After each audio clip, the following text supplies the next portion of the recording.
The Magnus Pro sit-stand desk from Secretlabs has a premium price and an expanding range of accessories.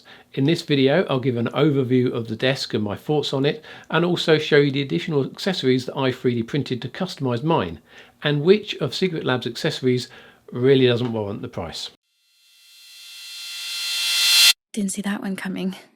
Hi, it's Dave T here, and as part of the refurbishment of my combined home office and YouTube studio, I needed a new desk. And after I saw the Magnus Pro, all of the other options, well, they just didn't seem that exciting.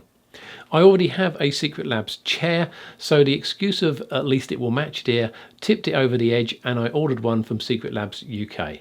Now, the product customization and selection with Secretlabs is as slick as you would expect it to be, but I do have one complaint right from the outset. Whilst making the order, I got a pop-up to subscribe with the promise of a discount, which I duly did. However, the discount code never turned up until after I'd placed the order, literally seconds after ordering.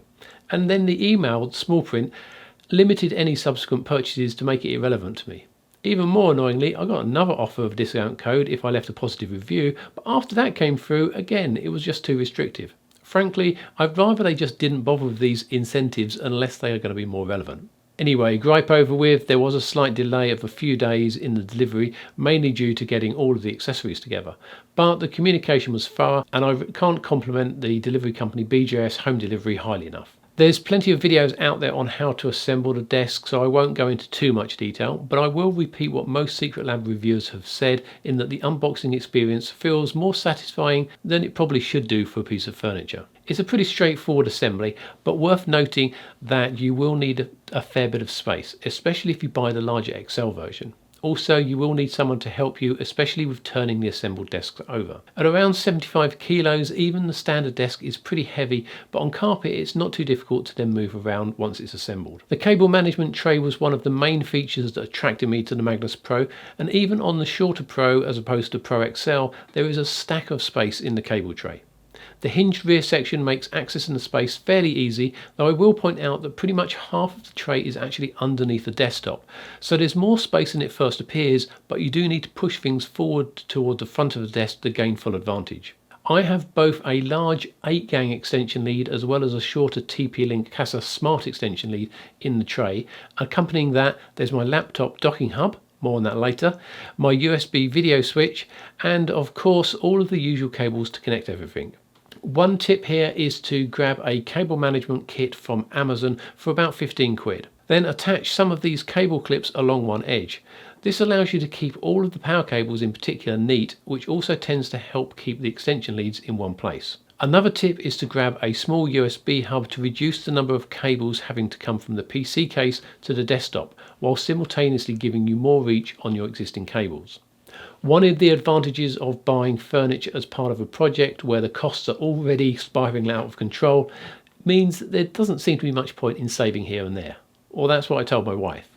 So I ordered pretty much all of the accessories for the Magnus Pro, which unfortunately is where the bad news start, but let's begin with the good stuff first. One of the biggest issues with all sit-stand desks is cable management, particularly in terms of cables that go between the desktop and the floor. With that in mind, the PC mount is a brilliant way to keep the length of the cables constant without putting the PC on top of the desk. At about 57 centimeters tall, my Corsair tower was at the limit of the mount's capacity. This also does limit the height that the desk can go down to. I don't think that will be an issue in itself, but it does mean that some care is needed not to lower the desk down too far. Another issue with my particular Corsair tower is that it has a top-mounted radiator, and the top of the actual mount covers the midsection of the top of the case. This meant that I had to move the radiator from the top of the PC down to the front, and the two fans from the front up to the top. Now fortunately there is space for 3 fans on the top, so that one fit either side of the mount. I haven't noticed anyone else mentioning this in reviews, but it's worth bearing in mind if you have top vents. I added a USB Wi-Fi dongle to remove the need for a network cable, and then sheathed the cables in a wrapper from the Amazon cable kit before hiding it all in one of the magnetic covers. Speaking of magnetic covers, the cable management bundle may seem like a luxury, but the 2 magnetic panels do a great job of concealing the cables from the PC up to the desk. The magnetic cable anchors are, in my opinion at least, worth it just for the sheer eye candy. More than that, they do a great job of holding items such as my Stream Deck in place while keeping other cables tidy. Another set of these is definitely on my Christmas list. The monitor arm is one of the sleekest I've seen, and the magnetic cable management covers mean that the bare minimum of cables are exposed. I've noticed a slight bit of wobble, for example if I tap the desk along to music, which I do actually do quite often whilst placing bar marks when editing videos to music. Now this is not a major annoyance, and I suspect it has a lot to do with the fact that I've positioned the arm to the left to reduce how far the arm kind of protrudes out to the rear. Also, because the desk mat goes underneath the clamp, then there is some minor leaning to the right of the actual arm where the mat compresses. Again, this is exacerbated by my monitor arm position, so not necessarily a major problem for everybody.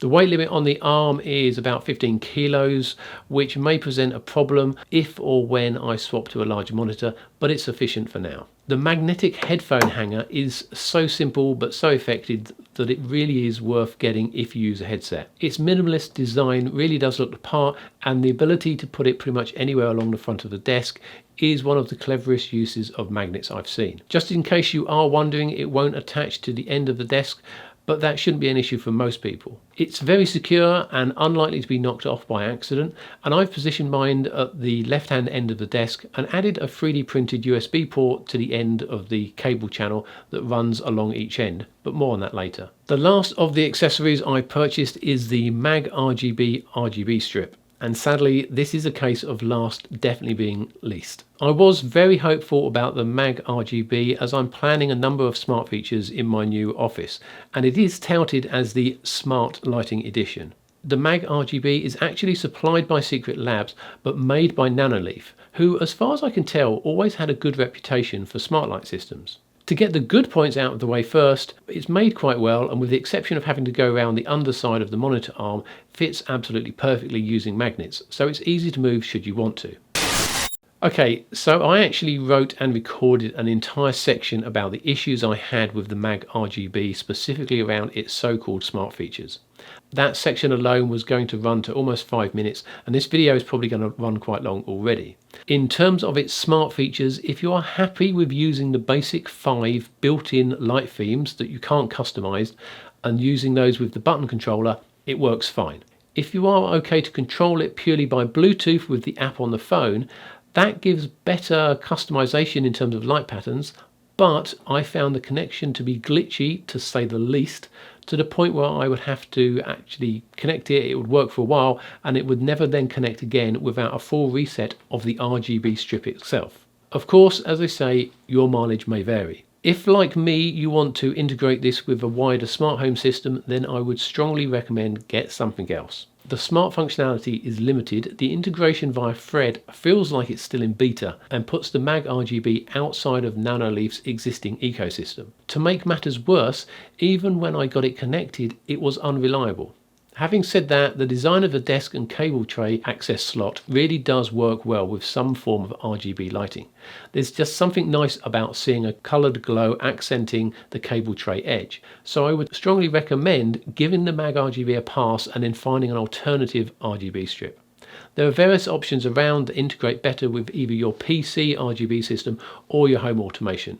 Talking of making your own solutions, I actually customised my desk with not 1 but 4 3D printed accessories, which I'll upload to ThingiVerse and link below just in case they are of any use to you. I actually use both a laptop and a desktop machine, and to clear some desk space I actually purchased this neat laptop stand from Ugreen. Unfortunately, this meant that the power button was on the inside of the closed laptop, so I would have to then use the power button on the docking station, which was loose in the cable tray. The solution to the dilemma was to 3D print these simple brackets which would then stick to the back of the dock unit and then slide onto the angled side of the cable tray, holding the docking station perfectly positioned to access the power button just by reaching over the back of the desk.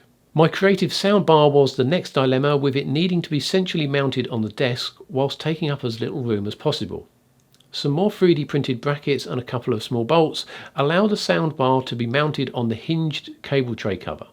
Now Secretlab do warn that this rear cover shouldn't be loaded, but I'm sure it can take the weight of the soundbar. Hovering an inch or so above the desk and with some more cable sheathing to neaten things up, it looks pretty good. Previously I had 2 high capacity external hard drives sitting on my desk and I wanted to declutter but not just leave them lying around in the cable tray. Fortunately there are 4 threaded holes for fixing the PC mount on either side of the crossbar. Some more 3D printing and both drives are now safely suspended under the desk with limited cables on display. I also powered them via the Casa Smart Power Strip I mentioned earlier so that they can then be powered down when not required. Apart from saving a little bit of energy, this also avoids the annoying delay where Explorer tends to wait for them to spin up even if you're looking at a different hard drive. With my Secretlab's magnetic headphone hanger right by the side cable tray, it seemed like too good an opportunity to miss for a custom USB port. So I 3D printed this replacement end cap for the tray, but with a hole in it that matched this RAVIAD USB 2 extension cable. Okay, so to talk about the desk itself as a desk, to be honest, I wasn't actually in the market initially for a sit-stand desk. I'm not that keen on standing whilst working, and I've read mixed views on the health benefits. However, because this room has a multiple use of office, studio and some, shall we say, technical projects, I tend to need to look at things on the computer in between working either at the bench or filming. Raising the desks saves having to lean over and getting a crook in my neck. I've also found it useful for placing the camera on the desk, then lifting it up to the correct height for when filming without a full tripod in the way. In terms of operation, the movement is smooth and quiet, controlled by this elegant flush touch sensitive control unit.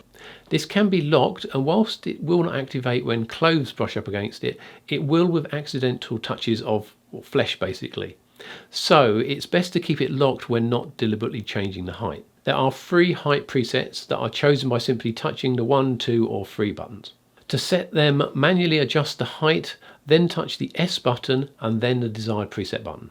These are great, but a bit of a missed opportunity since there's no way of actually setting the lowest height possible, or the highest for that matter. Now if you are using the PC mount with a tall computer, or you just have a tall computer under the desk or something else like a chair that you don't want to crash into, then the minimum possible desk height is going to be reduced, and it would be great if you could set the desk control to be aware of this. At the moment, if you manually press the lower button, then it can actually lower too much and end up actually lifting the desk.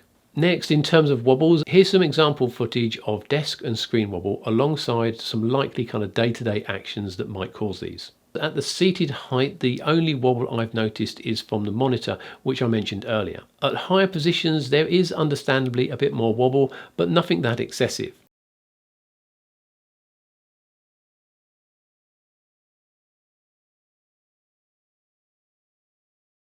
So in conclusion, I've been using my Magnus Pro for several months now for at least 50 or more hours per week. I can honestly say that I really love it and I don't regret buying it. I did wonder if I'd like the kind of leather-like surface, but actually it is very nice. It's a little bit soft if you're writing on a single sheet of paper, but then again with a wood top that tends to be too hard, so you can't win either way. The fact that it can be replaced at a relatively low cost is also a plus point. In terms of the desk's ergonomics, it's possible for me to touch the crossbar with my knees if I really try to, but I am 6'4" and it's not been an issue at all for me, so for normal sized humans it'll be totally fine. The cable management works really well, keeping the desktop organised, and I really do like those magnetic cable anchors, partly for their utility, but also they just look so cool. I also like the lighting effect from the RGB strip, especially with the new wood veneer panels I've installed. I just would recommend buying an alternative product to achieve the same effect as the Secretlab Nanoleaf product, because it's just such a failure on so many fronts. So all in all, I'm really pleased with the Magnus Pro and would highly recommend it if you are in the market for a sit-stand desk. The accessories are also really good, apart from of course the MAGRGB lights, which I would avoid, especially given their price. I hope you found this video helpful or interesting, and if you have, then please do hit that like button, and if you're interested in seeing more videos I make, then please consider subscribing to my channel. But most of all, thanks for watching.